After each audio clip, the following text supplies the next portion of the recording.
Good afternoon, students. Welcome to today's session of materials management. Today we'll be discussing Unit 11, that is Warehouse Risk Management System.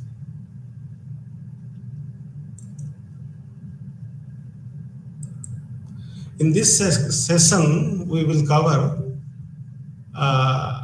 we'll introduce the concept of risk. Then we'll see what are the various types of risks associated with warehouse. And we will evaluate the impact caused by the various warehouse risks. Then we'll appreciate the various measures to mitigate warehouse risks. That means how to prevent this risk. Then apply theory to practice by understanding the real life examples of warehouse risk management system. We'll see some examples. Introducing the subject, any unwanted incident or a foreign element called risk may disrupt the flow of operation in any business. This is risk. Risk can have both positive and negative effect on an organization. However, at the time of occurrence, it must be dealt with the adequate and wise attention. Here, we see risk can have both positive and negative effects. Take the example of a pandemic. Suppose before pandemic, a warehouse A has lot of garments, expensive garments and all. So during pandemic, COVID, it suffers because there is no sale, all shops are closed. So it negatively affects. But another example, say warehouse Y, it has stored some masks. Right? Earlier to pandemic, mask was a slow moving item. But during pandemic, the demand increased to manifold. So here you have positive impact. So risk can have both positive and negative effect on an organization. And it has to be dealt with adequate and wise attention. In warehouses, where storage and handling of goods from source to destination is occurring every day, there are strong chances of collisions, breakage, equipment or material handling, etc. Because a warehouse, if you see the supply chain, the warehouse, it has some incoming logistics, inward logistics, outward logistics, and in the premises also there are some movements, material handling and other movements. So there are strong chances of collisions, breakage, equipment or material mishandling, etc. So we have to address this properly. Along with these incidents, warehouse stock goods which generate revenue for immediate or subsequent customers. So there are strong chances of theft. So चोरी का chance बहुत होता है. Goods stored can deteriorate due to floods, insect effects, fire hazards, electrical hazards, or other environmental factors. There have been instances when public protests created civil unrest and warehouses have been impacted by such incidents. Obviously, when you have some public protest or something, it will affect the warehouse. As warehouses stock multiple goods, hence chances of collision, slippage and uneven palletization are many and create huge risk.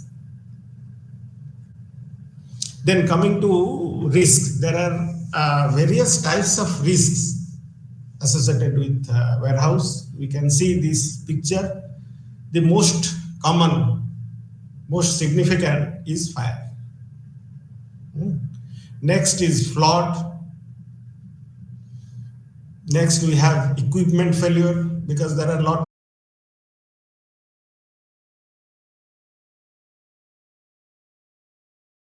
and management of probable risks are extremely important Hence, organizations hire managers who can very well determine the risks and prepare an action plan in advance to reduce the same. So they have an action plan. If there are this risk occurs, what we will do. This is a flowchart type of thing. So now we study these various kinds of risk. First is fire. Warehouse fire or blaze. Fire or blaze in any warehouse is one of the most common risks, which creates a loss of revenue and manpower at times, both revenue and manpower. The various common causes of fire in any warehouses are due to improper wiring, heat generated due to densely packed products, improper ventilation, intentionally throwing of ignition substances due to business rivalry, and stocking of critical products like crackers, petroleum byproducts, etc. Even a small amount of fire can cause severe loss of millions and human lives as well. Hence, it should be addressed well. So, how we will prevent this warehouse fire? So we can, the first one is to install fire extinguisher. This is the most common one. Almost all warehouses, they have fire extinguisher. Then training employees is important. We have to train employees that in case of fire, what they will do, which route they will go and where they will assemble. Then sprinkler systems also. Recently, we have heard that reputed OE company of a automobile, they have ordered a huge amount from a reputed tire dealer, but they have checked the safeties and all. So they saw that there are no these sprinklers systems in warehouses. So they have advised to adopt these systems because there are some risk in warehouse means it will affect their supply also, customers' supply. Then installation of smoke detectors or fire alarms. So that means where there will be a fire or something, it detects and we have fire alarms.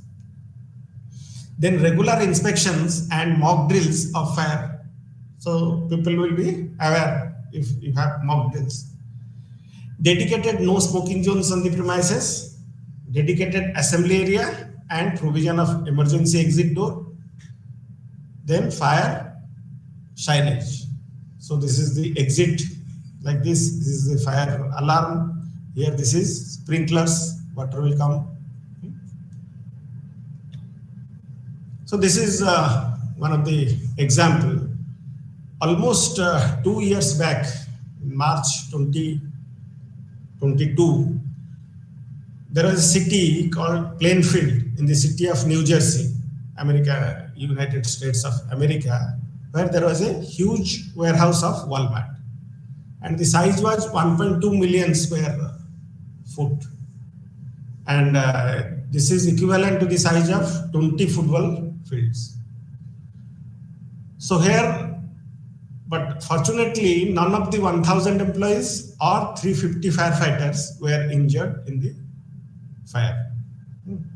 We know Walmart, this, if you see this figure, here is the New Jersey, and Walmart keeps from A to Z items, automotives, books, electronics, etc., Kindle stores, etc., right? So, due to this fire, the loss was around 50 lakhs American dollar. So you can imagine the impact of fire. Then coming back to India, the Tata Motor warehouse fire in Pune, a major fire broke out at Tata Motors warehouse in a place near Pune. It had housed plastics to be used for the packaging of spare parts. So there was fire, Soon after the fire department was informed about the incident, officials with 12 fire engineers rushed to the scenes and doused the flame. Fortunately, there are no casualties, and this warehouse was spread over 800 acres of land. Next is the recent one. It is just 21 days back, February 8, 2024. There is Simla, there was a showroom, Tata showroom fire on Simla. The incident, which transpired around 4 a.m., resulted in significant damage due to the showroom, affecting 3 cars, including a Tata Punch and Tata Tiago, along with spare parts and machineries. And they have estimated the loss was around 1 crore. But the fire department, they prevent that means they prevent casualties and all. So this is the pictures of this. Next, our second one is warehouse flood. Flood, as you know, that flood is a major cause of risk in warehouse or any other organizations. So warehouse located in flood affected zones or raised water levels are very prone to such kind of risks. In our India, many states are affected by these floods, so as warehouse also. A sizable percentage of goods and stock is vulnerable to damage caused by the water flow inside the water. So this is the flood story in India. About 1,100 people have died due to the flood this year, which have caused devastation in almost 16,000 villages. You can see the picture. So how to prevent this? So first one is be aware of flood warnings in the dedicated area. Next, we have to maintain a backup record of goods and documents which are highly prone to flood risk. Then handling equipment and electrical and electronics accessories should be parked or installed in a dry area at a higher ground level. Next, regular cleaning of wastes inside and outside the warehouse premises.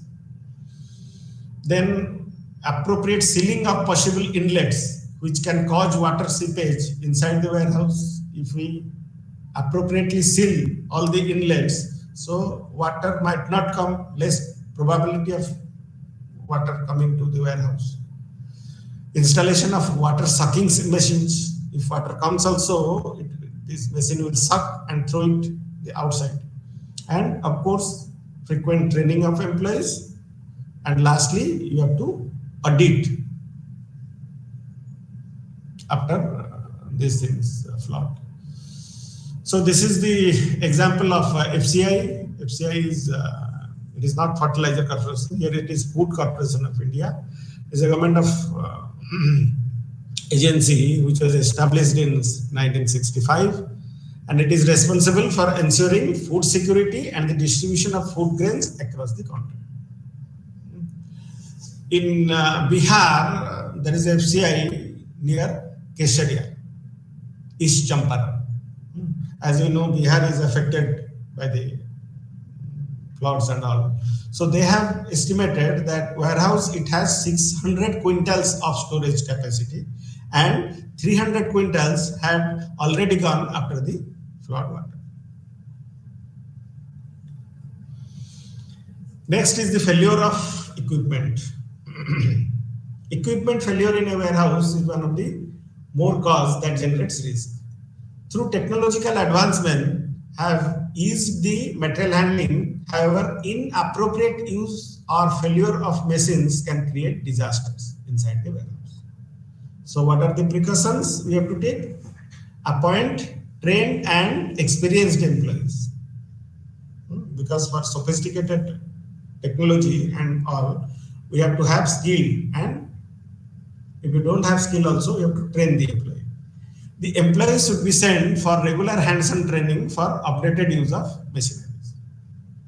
Next, the use of Internet of Things, IoT, drones or robots should be well prepared with charging and adequate information feeding on time. See, you see this figure, these are the robots and this is drone. Robot helps in tracing the SKU in the or product in the warehouse and picks the product. And drones are helpful in picking the product and it will exactly deliver at the location. So these are the new state-of-the-art technology. Suppose we have automated system. We have less manpower. So we are utilizing robots as well as drones. But robot is not functioning due to some reasons. So you have problem, that is a major risk. The last one is cyber threats. Right? We'll see what is cyber threats. Internet of Things are cyber threats. Warehouse operations can involve hundreds of suppliers, manufacturers, and logistics providers, each with their own network and security protocol. Because warehouse is connected to many suppliers and many customers also, and some logistics service provider. So any weak link in the chain can be exploited by cyber criminals who can use malware and phishing scams. So one is malware, another is phishing scam. So what is malware? Malware or malicious software is an umbrella term that describes any malicious program or code that is harmful to system. That means your system will not work properly.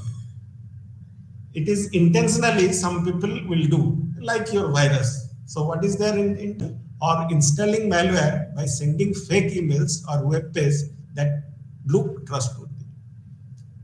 They have two objectives. One is they get some sensitive information from teenagers and all. They get sensitive information. Next, suppose they can access your email, and from your email they will send, suppose for example, mail to your relatives and all asking for money in their account, right? They will tell that yes, I have come to this place, all my papers and all are misplaced, so you please give me money in this account, right? So this is phishing. Next is theft or burglary. This is chori. Since warehouse stock volumes of revenue generating getting quick money in a short period. So warehouses of liquor, tobacco, opium and other valuables are vulnerable to theft and burglary kind of risks. So we'll see the precautions in the next slide.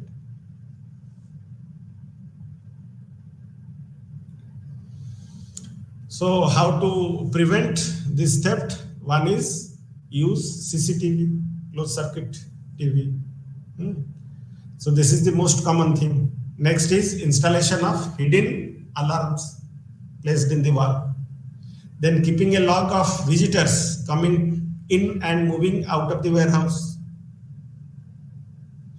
Then regularly matching the stocks in physical and recorded formats. Physical verification, because if there is a case of theft, means physically you saw 100 numbers there, but actually if you see 75. So suddenly, so here this point, you suddenly visit and take the physical records and match with the inventory.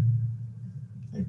Then earmarking incoming and outgoing consignments territory to reduce the entrance of trucks inside warehouse premises. Next is locking and recording of details of consignment to be shipped to avoid in-transit theft or adulteration.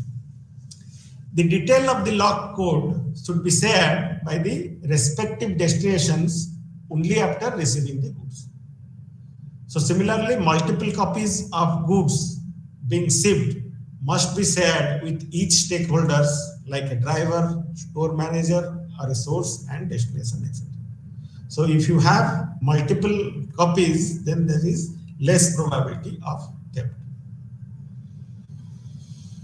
When the goods are in transit, the use of RFID and IOTs radio frequency identifications can assure the status in transit and final receiving at the destinations. We'll see what is RFID. Yes.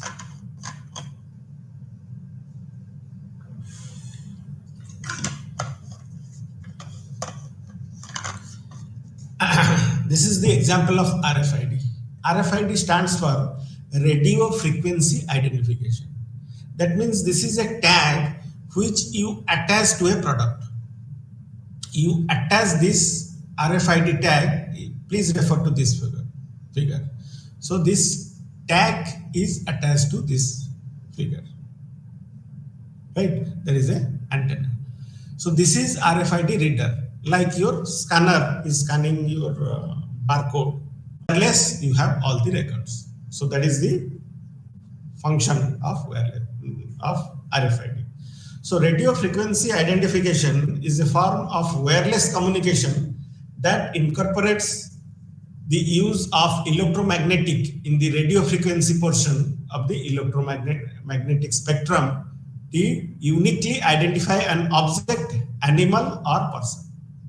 See, please refer to this figure. This is a cow. You might have seen a yellow tag is attached to the ear. This is your RFID. So it has application. It has huge applications, versatile applications in logistics, laundry industry, pharmaceutical industry, clothing industry, animal husbandry, retailing, aviation technology, library, automobile industry, and whatnot. It is a method that is used to track or identify an object by radio transmission used over the web. Data digitally encoded in an RFID tag which might be read by the reader. This is the reader, scanner.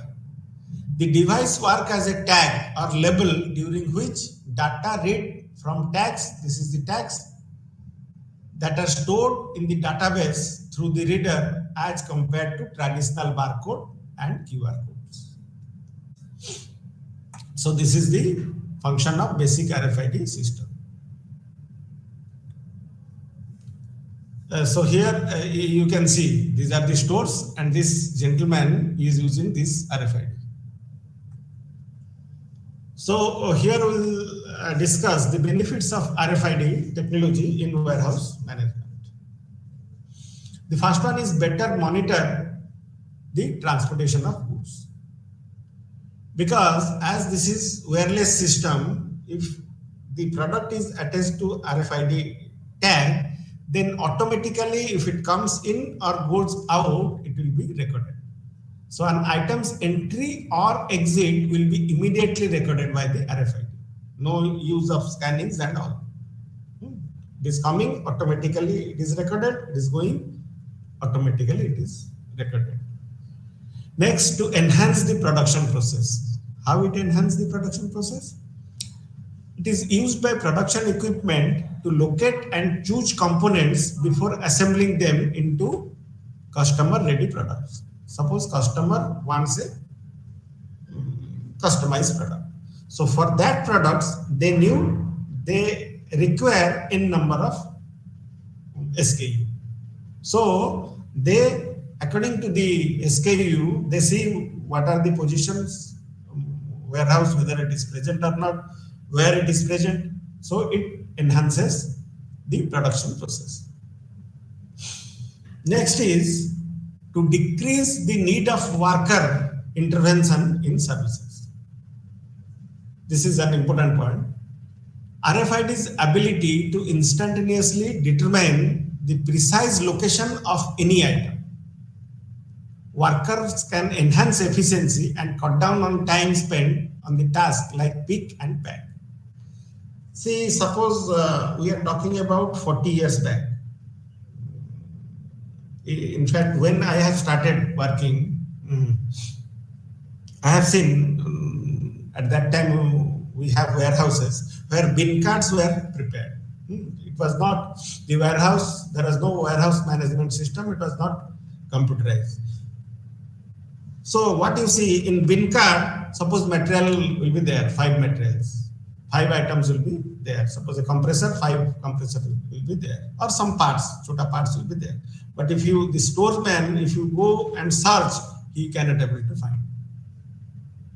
Right? But in RFID can able to tell the exact location and exact quantity of the material in the warehouse. So it decreases the need for worker intervention. That means automatic process. Next is to simplify the warehousing operations.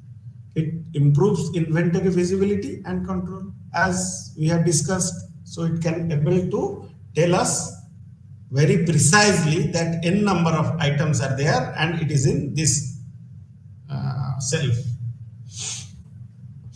To avoid both overstocking and understocking, RFID can trace products along the supply chain.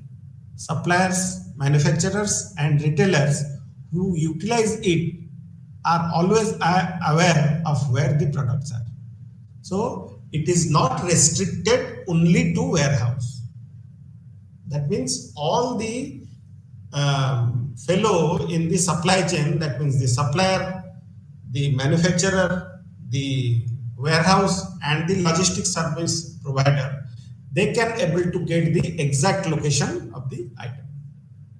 So it avoids overstocking and understocking, because you know what are the items coming and what is the order also, what is in transit. Next, the last one is to increase the capacity for information.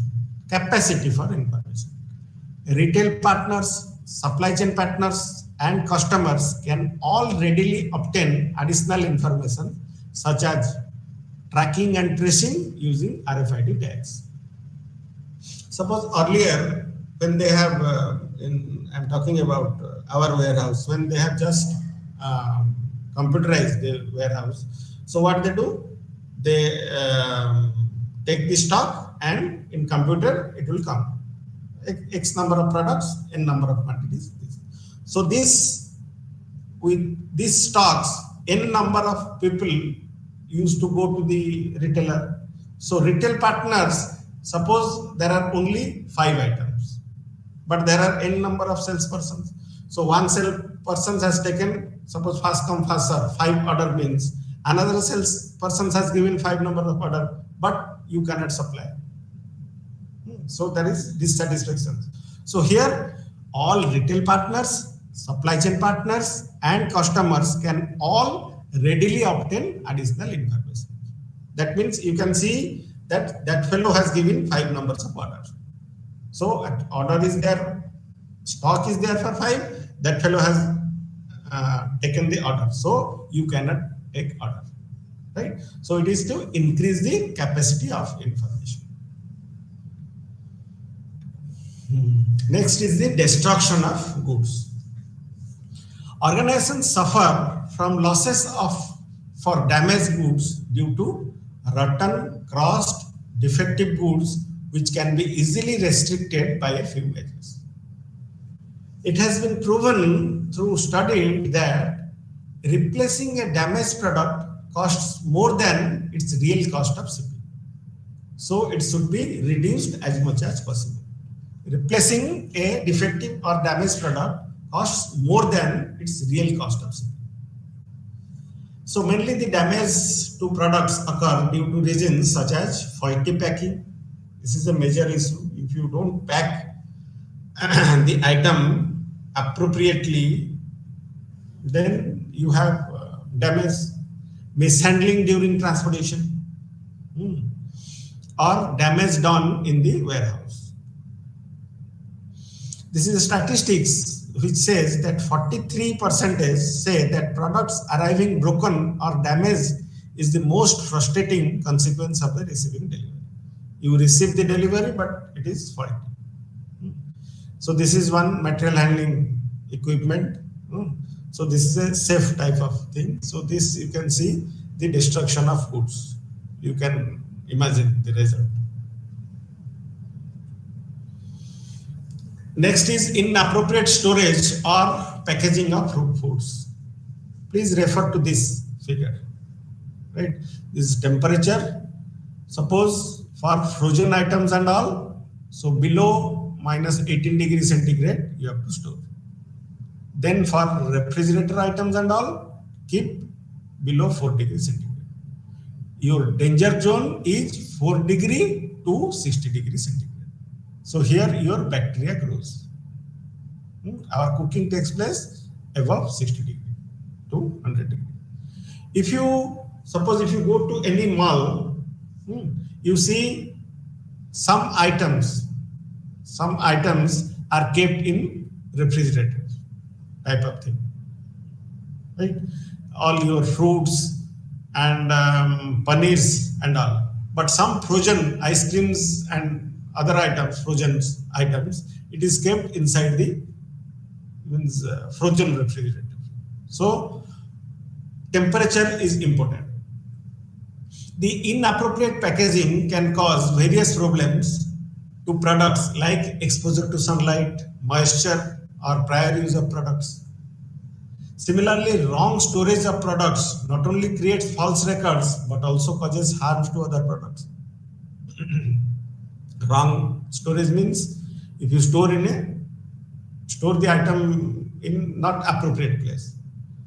If frozen products are stored in moderate temperature, pellets, the product will get damaged and will have to be rejected.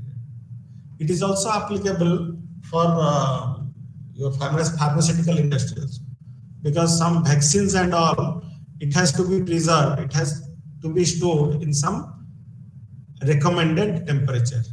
If the recommended temperature doesn't maintain, then there is no use. Right? Food products face issues like the unwanted odor of neighborhood products or start perishing due to improper storage, shelf life, etc. So you have to be careful also. In fridge also, which product has to be stored at which place. Next is the measures to avoid this. Storing the items in designated and required space. This is the most important thing. Next is proper packaging and labeling of goods while storing. Next is regular checkups for storage and packaging by in-house and external staff. Proper handling during order loading, unloading, and transit. This is a material handling equipment, right? So during the unloading and loading of goods, proper and careful use of forklifts. This is a forklifts. Cranes. This is overhead cranes. And tow machine. This is tow machines. So if we use this material handling system, then we can have proper and safe loading or unloading. Right? Use of symmetric pallets. These are all pallets. Use of symmetric pallets and picking the pallets from the right point and in the right position are various steps which can reduce this damage. Along with this, a detailed safety guidelines should be issued by the warehouse manager to all the parties for reducing. These are all the warehouse safety. It has to be circulated to all the parties, those who are involved. Next is one of the important thing is safety of employees. Safety first. The slogan, safety first. The safety of employees is yet another important concern which gives rise to human risk occurring in warehouses, which has to be prevented on priority. Warehouse employees' safety is a matter of concern to be documented and executed well before making the warehouse operational. This is important. It has to be documented. The safety of employees has to be documented and executed well before making the warehouse operational. The safety measures of employees can be implemented by the following steps. There are two steps. One is prefer automation instead of manual handling goods. More automation means less manual handling, less labor. So less labor means safety increases. Next, provide appropriate training to employees for handling the goods. Less labor, that means more automation, and give training. So types of warehouse safety signage is aisles, right? It is all codified, number aisles. Then forklift traffic, because you have so many material handling equipment means there might be a chance of accidents and all. Then load capacity, we have to see the load capacity of the container, and health and safety.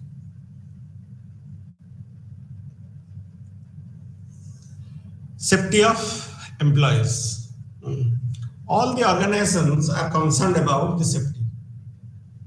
If we see after 4 days, we have safety weeks. Safety weeks here, safety week is celebrated this 4th to 10th of March every year. Right? So they have different themes. In 2024, the theme is focus on safety leadership for ESG excellence. So providing them insurance and medical benefits. Insurance is one of the basic necessity. You have to give them insurance and medical benefits. If working in a warehouse can create any health-based risk in future. Use of safety equipment by employees like safety caps, jackets, spectacles, etc., shoes, etc. In some plants also, without visitor also, you have to wear these safety equipments. Otherwise, they won't allow. Use proper signage and assurance to be followed by all employees. Providing welfare schemes to the kids of employees in terms of education or student loan. Because this is one of the great motivation, because people are working, mostly the lower middle class or middle class people, they are working for their children, their family. If company takes care of the welfare of their family or children, they get motivated. Conducting regular mock drives for assessing risks. You take suggestions from quality circles and ask people. So regular mock drives. Minimizing risk of falling objects, slips, trips inside the warehouse. And regularly following the guidelines of the safety handbook. Right? So these are the signage and all.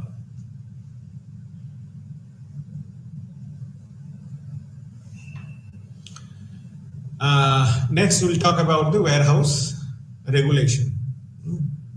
Due to pressure of loading and unloading in defined time window, use of critical equipments, too much manpower working at speed, handling of sensitive materials, it is necessary for the warehouse authorities to reduce the risk and various risk-related incidents at warehouses.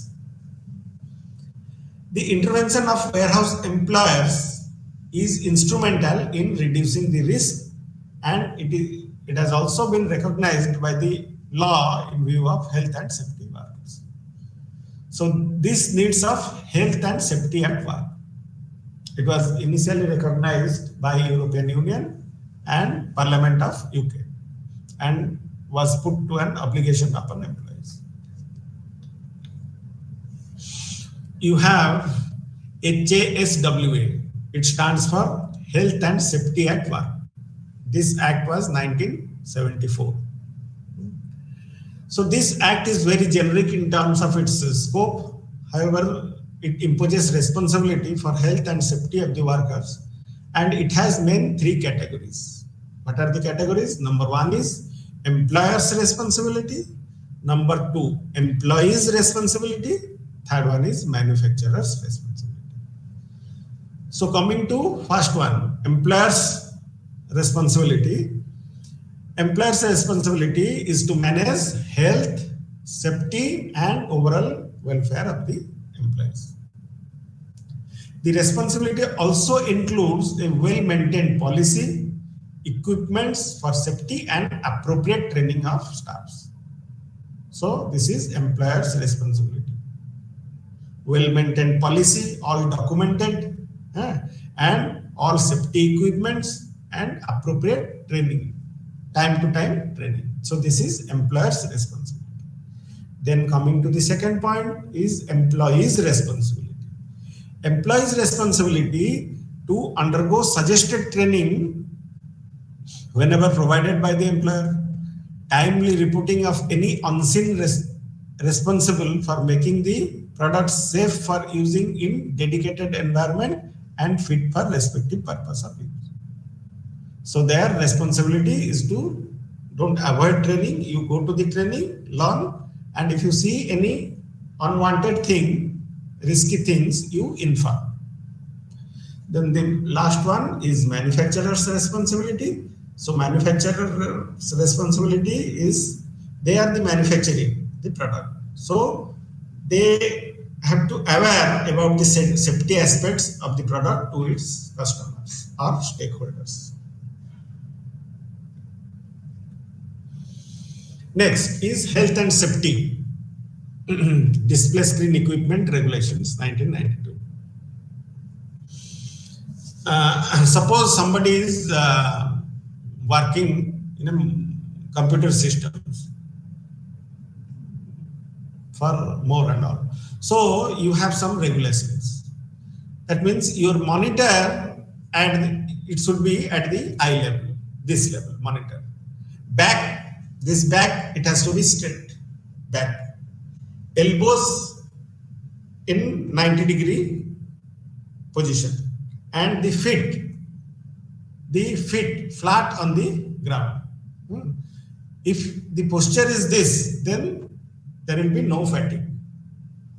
So according to the health and safety display screen equipment regulation 1992 is applicable to units of visual display wherein the risk associated with the VDU, visual display units like eye strain, backache and limb pain can be diminished by training and safety equipments to the staff like backrest, screen protector, regular exercise, etc.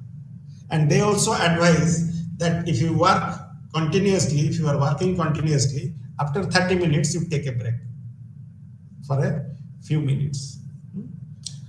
So display screen equipment means any alphanumerical or graphical display screen regardless of the display process involved. So these are the health and safety regulations 1992. These are the points.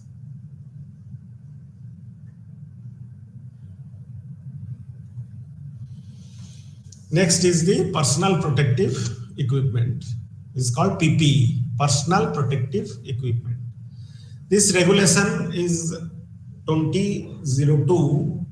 It tells that wherever required, employees are supposed to give PPE to their employers, are supposed to give PPE to their employees if the possible risk cannot be controlled by any other means of safety like machine or automation. These equipments like your safety jackets, goggles, warm clothing, heated caps, etc. But they must be strictly used by the employees during due course of action. Suppose somebody is welding, he or she has to wear the goggles, right? So this is your protective helmet. If you are working in warehouse and you have overhead cranes and all, protective helmet is a must. Then height visibility clothing, right? One can detect from a distance. Then protecting gloves, safety footwear, your safety shoes and all. So these are all personal protective equipment.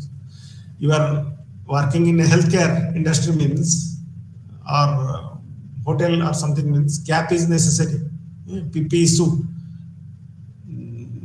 During pandemics and all healthcare employees, they used to have PPE suits. 3-ply masks, protective eyewear, gloves, shoes cover, etc.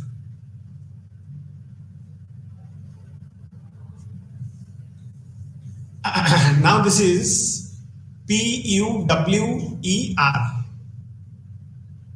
This stands for Provision and Use of Work Equipment Regulations, 1998.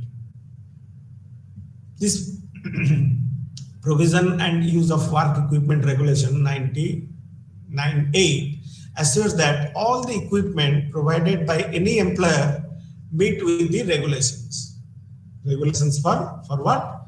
First is intended purpose of using it. Next is the equipment must have gone through a defined and recorded inspections. Next, it is maintained in an effective working conditions. Lastly, it has been checked for the risk associated with it. So, the work equipment must be suitable for the use, must adequately maintenance, proper maintenance has to took place, and record of maintenance also should be there. Date of maintenance, date and time of maintenance. Then inspected if necessary at regular intervals by a competent person or a third party. Adequate information and training must be provided, risk adequately controlled. That is guarding.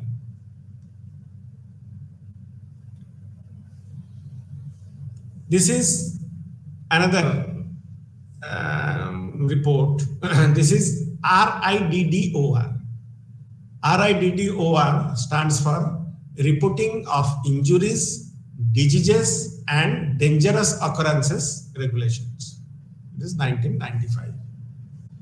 So it expects the employer that they must intimate about critical workplace accidents which might cause work-related diseases or dangerous instances, does not matter whether it injured someone or not. So it is the responsibility of the employer to aware about the people about the hazardous conditions in the workplace. If you have some risk, then it is the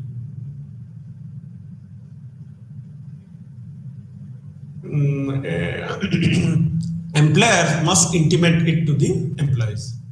If any accident occurs with an employee away from the dedicated premises, the owner of the premise should earliest intimate about the casualty to the employer. So this reader is a law which requires employers and those in control of workplace to report and keep records of what? Work-related deaths, serious injuries, case of diagnosed industrial diseases, dangerous occurrences.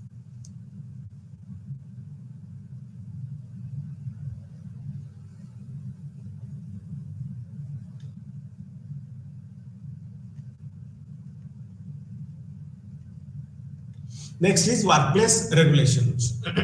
This workplace regulation 1992 tells about the health, safety and welfare regulations.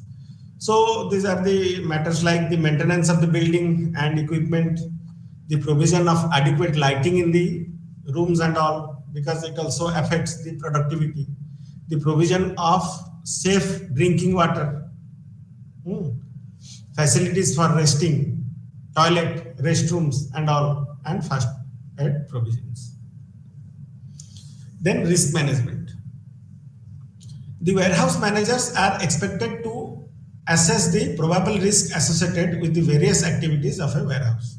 So this risk assessment should be well recorded and communicated to the employees in advance for avoiding the various types of risk like falling of objects, failure of power, drinking or smoking in the warehouse premises, failure of power for short or long duration, movement of vehicles and pedestrian slips or tricks. So this is load handling, manual handling operations regulations. So they have to teach you that how you are lifting, right? load handling. Manual handling operations regulation has been conceptualized for handling of both manual and machine-based handling of loads inside the warehouse. So it has a procedure. Like suppose you are lifting, stand close to the load, have a firm footing, then bend your knees like this. Bend your knees and go down, keeping your back straight. Get a secure grip and hold the loads as close to your body possible. Then take a steady lift. Do not jerk. Right? Otherwise, you have back problems and all. Next is COSHH, control of substances of hazardous to health. It has been materialized to save the health and safety of people at the workplace.